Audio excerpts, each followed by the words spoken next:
இறைவா, என்னையும் என் குடும்பத்தாரையும் என்னுடைய பிள்ளைகளையும் தொழுகையை நிலைநாட்டக்கூடியவர்களாக ஆக்குவாயாக யா அல்லாஹ். அங்க சரண்டர் ஆகணுங்க. நபிகள் நாயகம் ஸல்லல்லாஹு அலைஹி வஸல்லம் அவர்கள் காட்டி தரக்கூடிய வழிமுறையை நாம் இங்கே அப்ளை பண்ணாலும் எங்க கேட்க வேண்டியது எங்க? படைத்த இறைவனிடத்தில் மன்றாடி கேட்க வேண்டும். இறைவா, என்னுடைய பிள்ளைகள் என்னுடைய குடும்பம் அனைவரும் நாங்கள் தொழுகையை நிலைநாட்ட வேண்டும், நல்லவர்களாக வாழ வேண்டும், எங்களுடைய பிரார்த்தனையை ஏற்றுக்கொள்வாயாக என்று இப்ராஹிம் நபி அவங்க பிரார்த்தனை செஞ்சாங்க. ஒரு பக்கம் அறிவுரை சொல்லணும், வெறும் துவா மட்டும் பண்ணிட்டு இருக்க கூடாது. இன்னொரு பக்கம் வெறும் அறிவுரை மட்டும் சொல்லிட்டு இருக்க கூடாது, பிரார்த்தனை பண்ணணும். ரெண்டையும் சேர்த்து அப்ளை பண்ணும்போது ரிசல்ட் எப்படி வந்துச்சு தெரியுமா? நல்ல ஆழமா யோசிச்சு பாருங்க.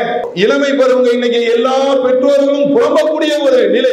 என் புள்ள வளர்ந்துருச்சு, 10 வயசு ஆகிடுச்சு, 5 வயசு ஆகிடுச்சு, 20 வயசு ஆகிடுச்சு, என் பேச்ச கேட்க மாட்டோம் என்று சொல்லக்கூடிய அந்த பருவம் தான் இப்ராஹிம் நபியுடைய மகனார் இஸ்மாயில் அலைஹிஸ்ஸலாம் அவங்க அடைகிறாங்க. அந்த நேரத்துல வாப்பா சொன்னதை கேட்டாங்களா இல்லையா? அப்ப இதுதாங்க அடிப்படை. நாம மார்க்க போதனையை செய்ய வேண்டும். அஸ்ஸலாமு அலைக்கும் வரஹ்மத்துல்லாஹி வபரகாத்துஹு. கண்ணியத்துக்குரிய எல்லாம் வல்ல அல்லாஹ்வின் நல்லடியார்களே, பெற்றோர்கள் கடமையும் பிள்ளைகள் உரிமையும் என்கின்ற தலைப்பின் கீழே ஒரு சில செய்திகளை நாம் அறிந்து கொள்ள இருக்கிறோம். பிள்ளைகளுடைய உரிமைகளை நிறைவேற்றுவது என்பதுதான் பெற்றோர்களுடைய கடமையாக இருக்கிறது. இந்த பெற்றோர்களுடைய கடமையில் எதையெல்லாம் நாம் நிறைவேற்றுகின்றோம், எதையெல்லாம் நாம் நிறைவேற்ற தவறுகின்றோம், மார்க்க அடிப்படையில் திருமறை குர்ஆன் வசனத்தின் வாயிலாகவும் நபிகள் நாயகம் ஸல்லல்லாஹு அலைஹி வஸல்லம் அவர்களுடைய போதனைகள் அடிப்படையிலும் இதையெல்லாம் நாம் அறிந்து கொள்ள இருக்கிறோம். இதுல மிக முக்கியமாக அடிப்படையான ஒரு தகவலை இஸ்லாமிய மார்க்கம் நமக்கு சொல்லித் தருகிறது. அது என்ன தகவல் என்று பார்த்தால், பிள்ளையுடைய வளர்ப்பு என்பது அதற்கு பெற்றோர்கள் தான் பொறுப்பு. பிள்ளைகள் நல்ல விதமாக வளர வேண்டும் என்று நாம் அனைவருமே ஆசைப்படுவோம். எந்த பெற்றோராக இருந்தாலும் தங்களுடைய பிள்ளை நல்லவர்களாக வளர வேண்டும் என்கின்ற எண்ணத்திற்கு மாற்றமாக வேற எந்த ஒன்றும் இருப்பதற்கு வாய்ப்பில்லை. எல்லாமே நம்ம பிள்ளைங்க நல்ல விதமாக வளர வேண்டும், நல்லவர்களாக, சாலிஹீன்களாக, நல்ல அமல்களை செய்யக்கூடியவர்களாக இருக்க வேண்டும் என்றுதான் நாம் அனைவருமே விரும்புவோம். ஆனால் அதுக்காக ஒர்க் பண்ணணும்ல, அந்த பொறுப்பு யாருன்னு பார்த்தீங்கன்னா அது பெற்றோர்கள் தான். நபிகள் நாயகம் ஸல்லல்லாஹு அலைஹி வஸல்லம் அவர்கள் இதை நமக்கு தெளிவுபடுத்துகிறார்கள். அனைத்து பிள்ளைகளும் இயற்கை மார்க்கமான இஸ்லாமிய மார்க்கத்தில் தான் பிறக்கின்றது. வேறு வடிவங்களில் செதுக்கக்கூடிய வேலையை பெற்றோர்கள் தான் செய்கின்றார்கள் என்று அல்லாஹ்வுடைய தூதர் மிக சுருக்கமாக, ரத்தின சுருக்கமாக, பெற்றோர்கள் தான் பிள்ளைகளை வடிவமைக்கக்கூடியவர்களாக இருக்கிறார்கள் என்பதை அல்லாஹ்வுடைய தூதர் சொல்றாங்க. எந்த அளவுக்குன்னா, இந்த செய்தியை நாம் நன்றாக புரிவதாக இருந்தால், இப்ப ஒரு குயவன் இருக்கிறார். குயவன்னா தெரியுமா? களிமண்ணை வைத்து மண் பானை செய்வார்கள். இந்த மாதிரி கையில் வைத்திருக்கக்கூடிய அந்த களிமண்ணை தான் விரும்பிய வடிவில் என்ன செய்வார்? அவரு அதை வடிவமைப்பார், அதுக்கு ஒரு அமைப்பை கொடுப்பார்.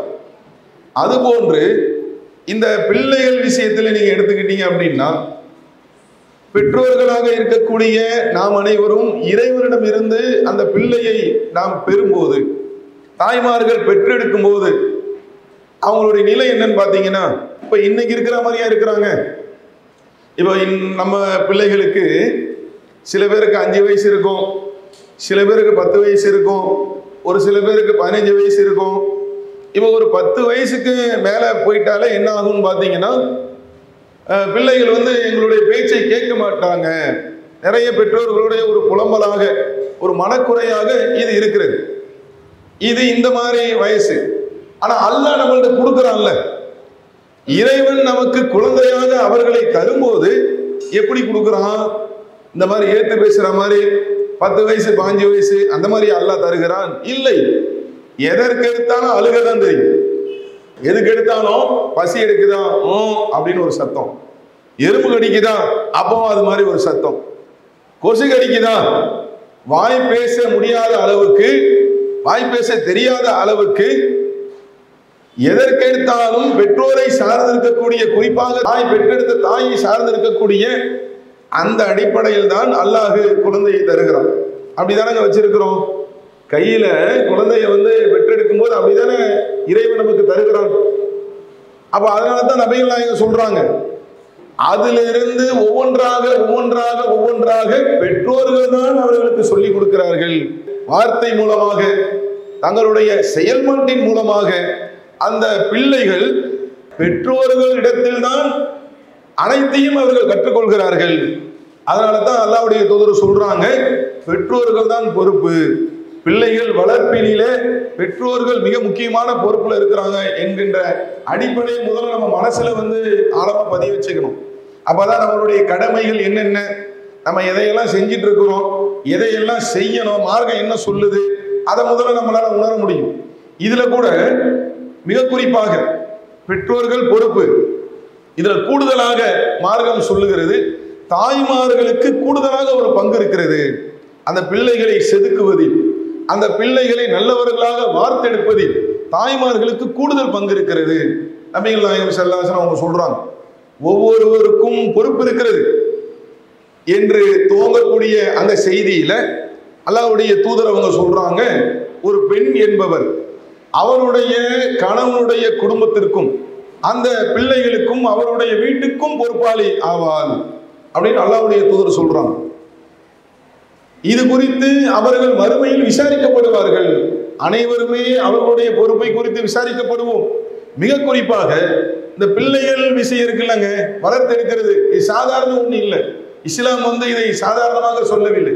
ஏதோ நம்ம குழந்தை பெற்றுட்டோம், அது தன்னால வளர்ந்துரும், மரத்தை வச்சவன் தண்ணியை ஊத்திடுவான், இந்த அடிப்படையில் பல பேரை நம்ம பார்க்கிறோம்ல.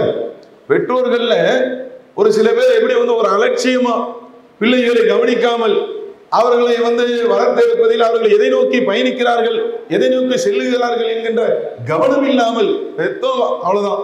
அதன் பிறகு என்ன, அது தன்னால வளர்ந்துரும். அந்த அடிப்படையை இஸ்லாம் ஒத்துக்கொள்ளவில்லை. இஸ்லாம் என்ன சொல்லுது, நீங்கள் பிள்ளைகளை வளர்த்தது குறித்து இறைவன் உங்களை விசாரிப்பான். எப்படி எல்லா செயல்பாட்டுக்கும் விசாரணை இருக்கிறதோ, இறைவனுடைய சன்னிதானத்திலே நின்று நாம் பதில் சொல்லி ஆக வேண்டுமோ, அதுபோன்று பிள்ளைகளுடைய விஷயத்திலும் நீங்கள் பதில் சொல்லி ஆக வேண்டும். மிக குறிப்பாக அந்த வீட்டினுடைய தாயாக இருக்கக்கூடிய அந்த பெண்மணி பிள்ளைகள் விஷயத்தை குறித்து விசாரிக்கப்படுவார்கள் என்பதாக நபிகள் நாயகம் சொல்றாங்க. இதை கூட நீங்க நல்ல ஆழமா யோசிச்சு பார்த்தீங்கன்னா, ஏன் ஒரு படி மேல தாய்மார்களுக்கு, பெண்களுக்கு இந்த பிள்ளைகள் விஷயத்துல வளர்த்தெடுப்பதில் கூடுதலா ஒரு பங்கை ஏன் இஸ்லாம் கொடுக்குது அப்படின்னு பார்த்தீங்கன்னா, இதுதான் இன்றைக்கு நம்ம சமுதாயத்துடைய நிலை அப்படிதானே இருக்கு. அதாவது பொருளாதாரத்தை தேடுவது தந்தையுடைய ஒரு நிலையாக இருக்கிறது. அவர் வெளியே போவாரு, வியாபாரத்துக்கு போவாரு. பல பேர் பார்த்தீங்கன்னா காலையில போனா நைட்டு தான் வருவாங்க. இன்னும் பல பேர் பார்த்தீங்கன்னா வெளியூர்ல போய் வேலை செய்வாங்க, வாரத்துக்கு ஒரு வாட்டி தான் வீட்டுக்கு வருவார். இன்னும் பல பேர் வெளிநாடு 6 மாசத்துக்கு ஒருக்க, 2 வருஷத்துக்கு ஒருக்க அப்படிதான் என்ன செய்வாரு, வீட்டுக்கு வருவார். அப்ப கூடவே இருக்கக்கூடிய ஒருவர் யார் என்று சொன்னால் அது தாய் தான். அதனாலதான் இஸ்லாம் என்ன சொல்லுது, நீங்கள் தான் கண்காணிப்பை தீவிரப்படுத்த வேண்டும். உங்கள் பிள்ளைகளை வார்த்தெடுப்பதில் உங்களுடைய பங்கு என்பது அதிகமாக இருக்கிறது. இது குறித்து நீங்கள் விசாரிக்கப்படுவீர்கள் என்பதாக இஸ்லாம் சொல்லுகிறது. அப்ப இது அடிப்படை செய்திங்க. பெற்றோர்கள் நாம் செய்ய வேண்டிய கடமையை நாம் தெரிந்து கொள்வதற்கு முன்னால் இந்த அடிப்படையை நம்ம மனசுல ஆழ பதிய வைத்துக் கொள்ள வேண்டும். என்னுடைய பிள்ளை குறித்து அவரை வளர்த்தெடுப்பதில் எங்களுக்கு தான், பெற்றோர்களுக்கு தான் மிகப்பெரிய பங்கு இருக்கிறது. ஏன்னா ஒன்றும் தெரியாத பிள்ளையை தான் கையில் எல்லாம் ஒப்படைச்சிருக்கிறான். அவங்கள நம்ம தான் என்ன செய்யறோம், வார்த்தெடுக்கிறோம். நம்மை பார்த்து தான் அவர்கள் வளர்கிறார்கள். அவங்க பேசுவது எங்க எடுத்துக்கிட்டாங்க, அவங்க செயல்படுறது எங்க எடுத்துக்கிட்டாங்க, எல்லாம் உங்களுக்கு நம்மள்கிட்ட இருந்து தானே, பெற்றோர்களாகிய நம்மள்கிட்ட இருந்து தானே கத்துக்கிட்டாங்க. அப்ப இதை முதல்ல ஆழமா பதிவு செய்யணும். அடுத்தது என்னன்னு பாத்தீங்கன்னா, பெற்றோர்கள் செய்யக்கூடிய கடமை இருக்குல்ல, இதுல எதெல்லாம் கரெக்டா செய்வாங்கன்னு பாத்தீங்கன்னா, பிள்ளைக்கு ட்ரெஸ் வாங்கி கொடுக்கறது கரெக்டா செஞ்சிருவாங்க, பிள்ளைக்கு சாப்பாடு கொடுக்கறது அதையும் கரெக்டா செஞ்சிருவாங்க, பிள்ளைக்கு நல்ல கல்வியை கொடுக்கறது. இந்த கல்வியிலாம் பாத்தீங்கன்னா பிள்ளை நல்ல விதமாக படித்து பெரிய அளவுக்கு மிகப்பெரிய ஆளாக ஆக வேண்டும் என்பதற்காக நல்ல அந்த ஸ்கூலை செலக்ட் பண்றது இருக்குல்ல, பள்ளிக்கூடத்தை தேர்ந்தெடுப்பதிலேயே பல பேர் என்ன செய்வாங்கன்னா கடுமையா அதுக்காக முயற்சி செய்வாங்க. இப்படி இந்த மாதிரி விஷயம்லாம் இருக்கு பாருங்க. இதுல அல்லாஹ்வுடைய கிருபை கொண்டு எந்த விதமான குறையும் வைக்காமல் அவருடைய கடமையை, பெற்றோருடைய கடமை நாம் அனைவரும் செய்யக்கூடியவர்களாக இருக்கிறோம். இப்ப இது மட்டும்தான் கடமையா? பெற்றோர்களாக இருக்கக்கூடியவங்களுக்கு வேற கடமை இல்லையா? இது மட்டும் கொடுத்துட்டா போதுமா என்றால் இல்லை என்று இஸ்லாம் சொல்லுகிறது. இன்னும் பிள்ளைகளுக்கு நிறைய தேவைகள் இருக்கிறது. பிள்ளைகள் எதிர்பார்க்கக்கூடிய நிறைய அம்சங்கள் இருக்கிறது. அப்ப இதையெல்லாம் நிறைவேற்றக்கூடிய பெற்றோர்களாக நாம் இருக்க வேண்டும். மிக குறிப்பாக இன்றைக்கு நம்ம நிறைய பேருங்க பிள்ளைங்க செல்போன் பின்னாடியே இருக்கிறாங்க. நான் சொல்ற பேச்ச கேட்க மாட்டாங்க. அவன் ஃப்ரெண்டு ஒண்ணு சொன்னானா என்ன செய்யறாங்க? அவன் பேச்ச கேட்கிறாங்க. அதே போல இன்னும் கூடுதலாக நம்ம பார்த்தோம் அப்படின்னா இந்த காதல கத்திரிக்கிறான், இந்த மாதிரிலாம் இருக்கு பாருங்க. இது மாதிரி விஷயங்கள்ல பிள்ளைகள் சுட்டுகிறார்கள். இதுக்கு அடிப்படை காரணம் என்ன தெரியுமா? இதெல்லாம் நியாயம் நம்ம சொல்ல வரல. ஆனா பெற்றோர்கள் செய்யக்கூடிய ஒரு மிஸ்டேக் ஒண்ணு இருக்கு. என்ன மிஸ்டேக்கு? பிள்ளைகள் மீது அன்பு செலுத்தாமல் இருப்பது, பிள்ளைகள் மீது பாசம் காட்டாமல் இருப்பது, கருணை காட்டாமல் இருப்பது. இந்த ஒண்ணு இருக்கு பாருங்க, அது ஒரு பெரிய வெற்றிடமாக இருக்கிறது. நபிகள் நாயகம் ஸல்லல்லாஹு அலைஹி வஸல்லம் அவங்க சொன்னாங்க, அல்லாஹ்வுடைய தூதர் பிள்ளைகளை கொஞ்சுறாங்க. அவருடைய பேர பிள்ளைகள், அது போல பல நபி தோழர்களுடைய அந்த பிள்ளைகள்லாம் என்ன செய்வாங்க? அல்லாஹ்வுடைய தூதர் கொஞ்சுவாங்க. ஒரு கிராமவாசி பார்க்கிறார், அல்லாஹ்வுடைய தூதர் அவர்களே, நாங்க எங்க பிள்ளைகளை இந்த மாதிரிலாம் கொஞ்சுறதே கிடையாது. அப்ப நபிகள் நாயகம் சொல்லுவாங்க, உங்க உள்ளத்துல இருந்து அல்லாஹ் இரக்கத்தை எடுத்த நம்ம என்ன செய்யறது என்பது போன்று அல்லாஹ்வுடைய தூதர்கள் பதில் சொன்னார்கள் என்று நம்ம ஹதீஸ்கள்ல பார்க்க முடியும். அப்ப என்ன சொல்றாங்க? அன்பு காட்ட வேண்டும், பாசம் காட்ட வேண்டும், அரவணைக்க வேண்டும். நீங்க நல்லா யோசிச்சு பாருங்க. இன்னைக்கு எப்படிங்க இருக்கு நிலைமை? காலையில புள்ள ஸ்கூலுக்கு போவார். இன்னைக்கு இருக்கக்கூடிய காலகட்டத்தில் எல்லாம் 7 மணிக்கு 8 மணிக்கு 7 மணிக்கே எழுந்து கிளம்பணும். 8 மணிக்கெல்லாம் வேலை பிடிக்கணும். 8:30 மணிக்கெல்லாம் போகல அப்படின்னா கேட்டை சாத்திடுவாங்க ஸ்கூல்ல. உடனே தாய்மார்கள்லாம் எழுந்து அவங்களுடைய ஒர்க்கு நம்ம எதுவும் குறை சொல்லலை, அவங்களுக்கு கடுமையான வேலை இருக்கிறது.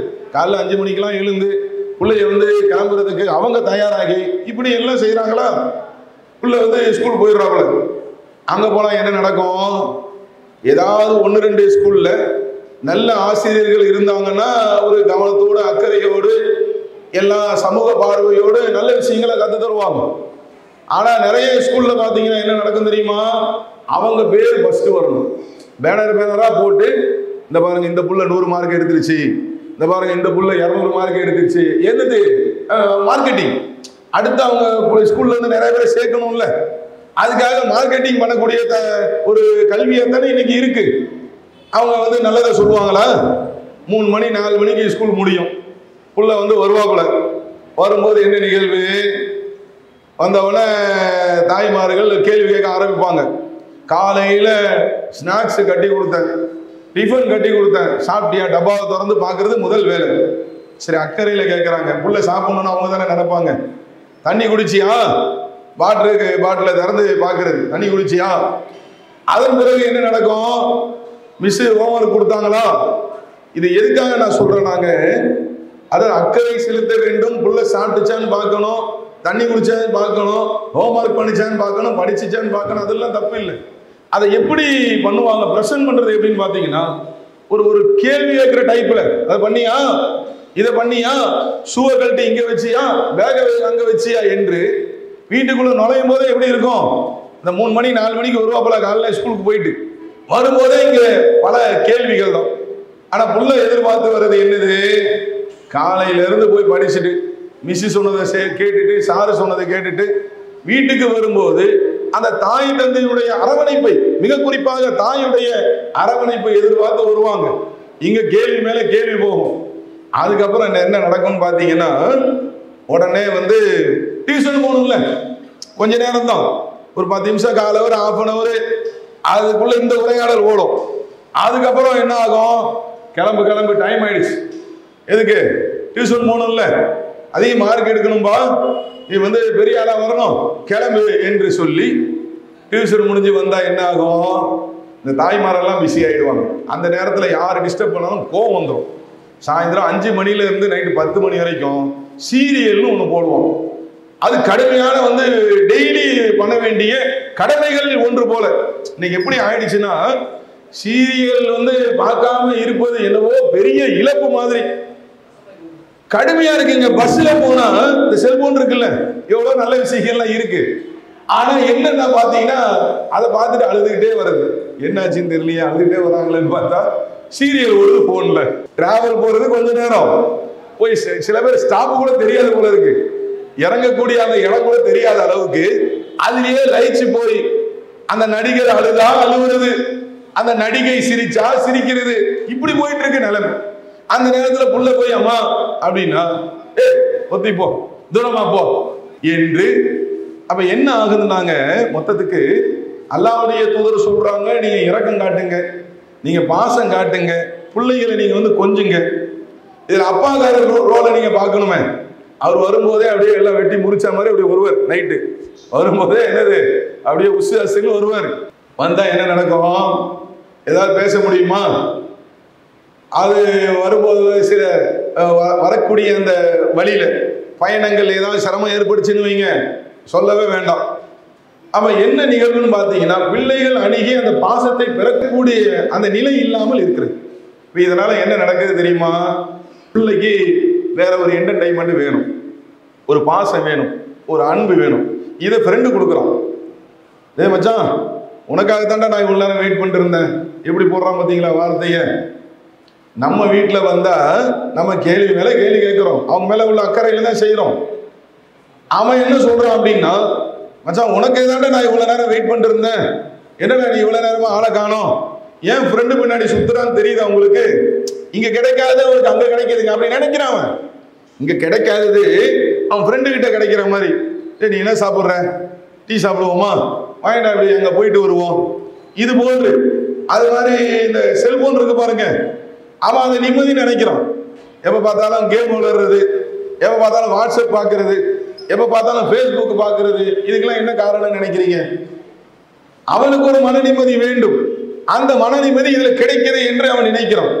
அப்ப பெற்றோர்களாக இருக்கக்கூடிய நாம நம்ம பிள்ளைகள் நல்ல விதமாக வளர வேண்டும் என்றால் முதல்ல நம்ம செய்ய வேண்டியது, நம் பிள்ளைகளோடு நேரத்தை ஒதுக்கக்கூடியதை நம்ம மறுபடி செக் பண்ணணும். நம்ம உழைக்கிறதா அவங்களுக்கு தான் உழைக்கிறோம், போய் வந்து மாடு மாதிரி நம்ம கஷ்டப்படுறோம், மழை பெஞ்சாலும் வெயில் அடிச்சாலும் நம்ம பிள்ளைக்கு தான் உழைக்கிறோம், அதுல மாற்றுக்கிறது இல்லை. பிள்ளை நல்ல விதமா வளரணுமே, அவர் வந்து கரெக்டான முறையில் மார்க்கத்தை ஃபாலோ பண்ணணுமே, நம்ம வயசான காலத்துல நம்மளை பராமரிக்கணுமே, அதுக்கு அவரை உருவாக்கணும்ல. அப்ப அந்த அடிப்படையில நம்ம நேரத்தை ஒதுக்கக்கூடியவர்களாக நம்ம என்ன செய்யணும், இருக்க வேண்டும். அந்த பிள்ளைகளுக்கு வந்து பாசத்தை காட்டக்கூடியவர்களாக, அவர்களுக்கு பரிவு காட்டக்கூடியவர்களாக அதுல நம்ம கவனம் செலுத்தணும். இதுல இன்னொரு பக்கமும் இருக்கு. இன்னும் சில பெற்றோர்கள் எப்படி இருப்பாங்க தெரியுமா? பாசம்னா அப்படி பாசம், எது கேட்டாலும் உடனே என்ன செஞ்சிருது, பைக் வேணுமா வாங்கி கொடுத்துருது. எதுக்கு பைக்கு? நீங்க நிறைய நிகழ்வுகள் நம்ம பார்க்கிறோம். அண்மை செய்தி கூட தென்காசியில 17 வயசு பையன் பைக் ஓட்டி கார்ல இடிச்சிட்டான். அவங்க வினோதமா ஒரு நடவடிக்கை எடுத்திருக்கிறாங்க. என்ன நடவடிக்கை தெரியுமா? அப்பாக்கார கைது பண்ணிட்டாங்க. பையன் 17 வயசுங்க, பைக் வாங்கி கொடுத்துறாரு அப்பாக்காரு, கொண்டு போய் கார்ல இடிச்சிட்டான். என்ன பண்ணாங்க தெரியுமா? நீங்க நல்லா யோசிச்சு பார்த்தீங்கன்னா அந்த ஹதீஸ் கருத்து வருது பாருங்க. அதாவது பெற்றோர்கள் தான் பொறுப்பு அப்படின்னு அல்லாஹ்வுடைய தூதர் சொன்ன மாதிரி கரெக்டா போலீஸ்காரன் என்ன செய்யறானா, அப்பாக்கார கைது பண்றோம். நீ தானே பைக் வாங்கி கொடுத்தீங்க, கொண்டு போய் கார்ல விட்டான், அவங்க பார்வையை சொல்றேன். அப்ப இந்த மாதிரி பைக் வேணா பைக் வாங்கி கொடுத்துருது, செல்போன் வேணுமா செல்போன் வாங்கி கொடுத்துருது, லேப்டாப் வேணுமா லேப்டாப் வாங்கி கொடுத்துருது. நல்லதுக்கு பயனுள்ள விஷயத்துல தேவை இருக்கும்போது வாங்கி கொடுக்கறது வேறங்க. இப்படி பாசம்னா ஓவர் பாசம். அதனுடைய உச்சகட்டம் என்ன தெரியுமா? அதாவது பையன் செய்யக்கூடிய பிள்ளைகள் செய்யக்கூடிய தவறு கூட கண்ணுக்கு தெரியாது. யாரு வந்து சொல்லுவாங்க, இந்த மாதிரி வந்து பிள்ளைய இங்க பார்த்தேன், இந்த பையனை இங்க பார்த்தேன், இந்த மாதிரிலாம் வந்து பண்றாப்பல அப்படின்னா நம்பவே மாட்டாங்க. என் பிள்ளைய பத்தி ஏன்டே சொல்றீங்களா?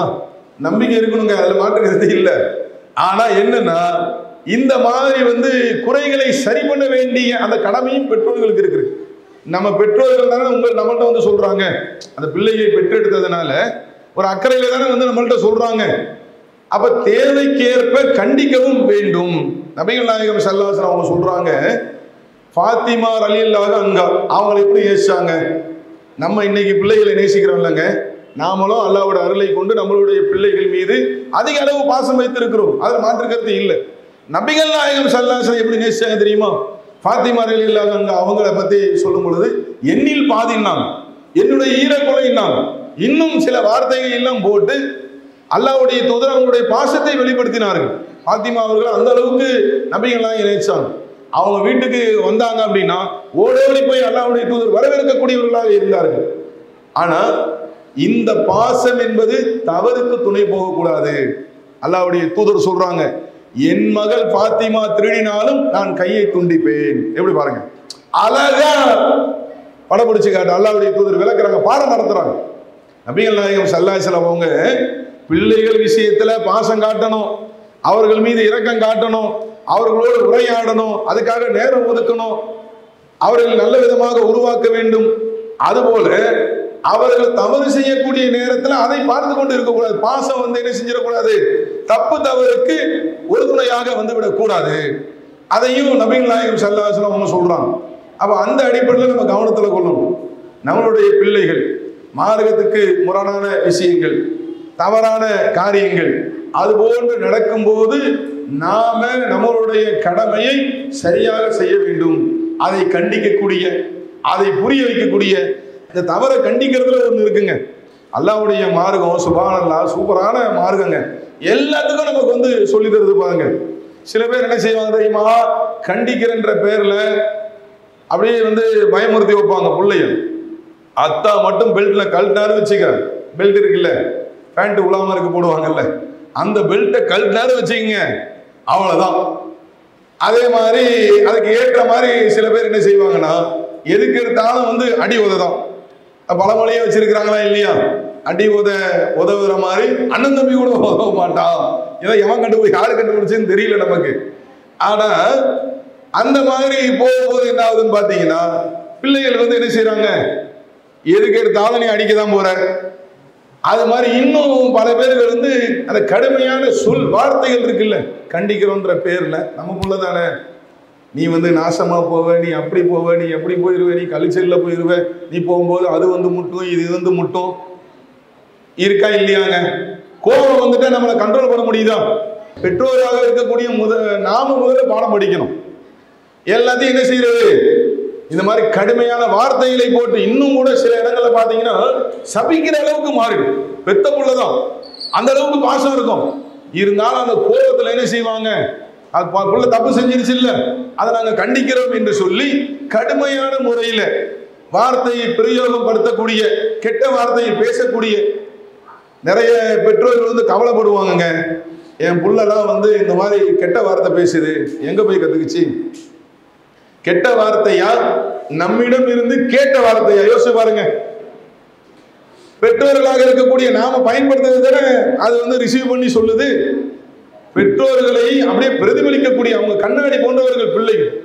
அப்ப அந்த மாதிரி என்ன செய்யறது, கடுமையா திட்டுறது, அதெல்லாம் இழுத்து போட்டு அடிக்கிறது, இந்த ரூட்டு கை கொடுக்காது. அதையும் மார்க்கம் சொல்லி தருது. நபிகள் நாயகம் ஸல்லல்லாஹு அலைஹி வஸல்லம் அவங்க எப்படி திருத்துறாங்க பாருங்க.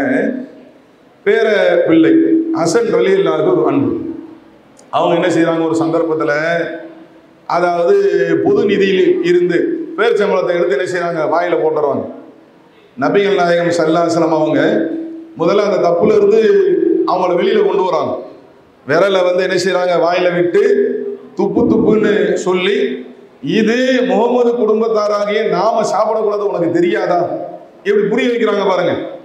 சில இடங்கள்ல அந்த பையன் செஞ்ச அந்த பொண்ணு செஞ்ச தப்பு என்னன்னு தெரியாது, ஆனா அடி மட்டும் விழும். நாம செஞ்ச தப்பு என்ன, எதுக்கு பாப்பாக்காரர் நம்மளை அடிக்கிறாரு, அம்மாக்காரர் ஏன் நம்மளை திட்டுறாங்கன்னு அந்த பிள்ளைங்களுக்கே தெரியாத அளவுக்கு எல்லாம் அந்த மாதிரியும் சில இடங்கள்ல இருக்கு. கண்டிப்புனா அப்படி கண்டிப்பு, அந்த மாதிரியும் செய்யக்கூடாது. நம்மளுடைய கடமையாக பிள்ளைகள் தவறு செய்யும் போது நம்ம திருத்தணும். திருத்துவதற்குரிய வழிமுறையை நபிகள் நாயகம் ஸல்லல்லாஹு அலைஹி வஸல்லம் சொல்லி தராங்க. தப்பு செஞ்சிட்டாங்களா, அவங்களுக்கு புரிய வைங்க. முதல்ல இது எந்த அடிப்படையில் தவறு என்பதை புரிய வைத்து என்ன செய்யுங்க, அவங்களுக்கு அவர்களை விலக்கி அவர்களுக்கு அந்த அவங்களுடைய தவறை சுட்டி காட்டுங்கள். அதான் நபிகள் நாயகம் சொல்றாங்க. இன்னும் ஒரு அழகான வழிமுறை அல்லாஹ்வுடைய தூதர் செய்யறாங்க. பல சந்தர்ப்பங்கள்ல ஏடாகுலமா நபிங்க அல்லாஹ்வுடைய தூதர்கிட்ட கேள்வி கேட்பாங்க. மார்க்க அடிப்படையில் தெரிஞ்சுக்கணும். ஒரு சில பேர் ஆர்வத்தில் கேட்பாங்க, சில பேர் ஆர்வ கோளாறுல கேட்பாங்க. நபிகள் நாயகம் ஸல்லல்லாஹு அலைஹி வஸல்லம் அவங்க பல நேரங்கள் என்ன செய்வாங்கன்னா, இந்த கோபம் வந்துருச்சுன்னு வைங்க, ஹதீஸ்களில் நம்ம பார்க்குறோம்ல, அப்படி முகமெல்லாம் அப்படி சிகப்பாயி பேச மாட்டாங்க, அப்படி சைலண்டாக இருப்பாங்க. அப்போ இந்த ஒரு ரூட்டையும் பெற்றோர்களுக்கு மார்க்கம் சொல்லி தருகிறது. பிள்ளைகளை திருத்த வேண்டும் என்றால் அவங்க செஞ்ச தப்பு நமக்கு தெரிந்த பின்னால், உறுதியான பின்னால், விசாரித்த பிறகு அவங்களோட நம்மளுடைய பேச்சை நம்ம நிப்பாட்டுறது. எந்த பிள்ளையாவது தாங்குமாங்க? கூடையே கூட்டு சுத்துற அத்தா எது கேட்டாலும் வாங்கி தருவாரு. அப்படிப்பட்ட அத்தா 2 நாளா என்கிட்ட பேசல. எது கேட்டாலும் எங்க அம்மா பார்த்து பார்த்து செய்வாங்க. எனக்கு காலையில எனக்கு வந்து பிரேக்ஃபாஸ்ட்டுக்கு இதுதான் வேணும், மதியானம் லஞ்சுக்கு எனக்கு இதுதான் வேணும் என்று எங்க அம்மாட்ட சொன்னா போதும் பார்த்து பார்த்து செய்வாங்க. அப்படிப்பட்ட அம்மா 2 நாள் என்கிட்ட பேசல. ஆங்கம்மா புள்ள. அப்ப இது ஒரு ட்ரீட்மெண்டாக, திருத்தக்கூடிய வழிமுறையில் ஒன்றாக இஸ்லாமிய மார்க்கம் நமக்கு சொல்லி தருகிறது. அப்ப தேவைக்கு நாம் கண்டிக்க வேண்டும், நாம் பாசம் செலுத்த வேண்டும். அந்த கண்டிப்பு என்பதும் பிள்ளைகளுக்கு தவறை உணர்த்தக்கூடியதாக, புரிய வைக்கக்கூடியதாக இருக்க வேண்டும் என்பதையும் இஸ்லாமிய மார்க்கம் நமக்கு சொல்லித் தருது. இதுல மிக முக்கியமாகங்க, பிள்ளைகளுக்கு மார்க்க உபதேசம் இருக்குல்ல, அதை இன்னைக்கு செய்கிறோமா? பிள்ளைகள்லாம் நல்ல வளரணும், நல்ல விதமாக வந்து அவங்க வந்து இருக்கணும், சாலிகான பிள்ளைகளாக இருக்கணும் என்று ஆசைப்படக்கூடிய பெற்றோர்கள் நம்மளுடைய கடமையில் மிக முக்கியமான ஒரு பகுதி. ஏன், நம்ம முன்னாடி பார்த்த ஹதீஸ்ல நம்ம பார்த்தோம், பிள்ளைகள் வளர்ப்பு குறித்து அல்லாஹ் நம் அனைவரையும் விசாரிப்போம். நம்மளுடைய பிள்ளைகள் வளர்ப்பு குறித்து அல்லாஹ் விசாரிப்போன்னு சொன்னானா இல்லையா? அல்லாஹ்வுடைய தூதர் சொல்றாங்களா இல்லையா? அப்ப அந்த நம்ம பிள்ளைகளை நல்ல விதமாக வார்த்தெடுப்பதில், வளர்த்தெடுப்பதில் மார்க்க போதனை இருக்கா? நம்ம அவங்களை உட்கார வச்சு நம்ம பேசுறோமா? மார்க்க போதனைகளை சொல்றோமா? நம்மளுடைய போதனை எல்லாம் எது சார்ந்து இருக்கிறது? உலகம் சார்ந்து இருக்கிறது. நல்லா படிக்கணும், வேண்டான்னு சொல்லலை. நல்ல மார்க் வாங்கணும், வேண்டான்னு சொல்லலை. கை நிறைய சம்பாதிக்கணும், வேண்டான்னு சொல்லலை. உலகத்துல 4 பேர் வச்சிற அளவுக்கு ஒரு ஒரு நல்ல விதமா நம்ம வாழணும், அதுவும் வேண்டான்னு சொல்லலை. ஏன்னா அதுவும் நம்ம தாங்க சொல்லணும். நம்மளுடைய பிள்ளைகள் ஒன்றும் தெரியாம தான் எல்லாம் நம்ம கையில கொடுக்குறோம், பச்சிலும் குழந்தையாக. அதுக்கு நம்ம தானே பாடம் நடத்தணும். உலகத்துல எப்படி வாழணும், எவ்வளவு படிப்பு என்பது முக்கியம், வேலை என்பது எப்படி முக்கியம், 4 பேரை எப்படி வந்து பழகணும், நல்ல விதமாக வாழ்க்கையை எப்படி கொண்டு போகணும், கண்டிப்பா நம்ம தான் சொல்லி தரணும். அதை மறுப்பதற்கு இல்லை. ஆனா முஸ்லிம்கள் பார்வையில, இஸ்லாத்தின் பார்வையில இந்த உலக வாழ்க்கை எப்படிப்பட்டது?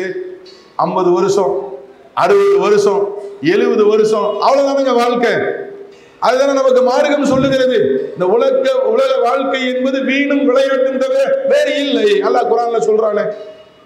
இப்போ உலகத்துல நல்ல விதமா வாழணும், நல்ல படிக்கணும், சிறப்பான முறையில வாழணும், நம்ம தயார் பண்ணிட்டோம். அதற்கு நம்ம பாடம் எடுத்துட்டோம். இவர் இப்ப மறுமையில ஜெயிக்கணுமே.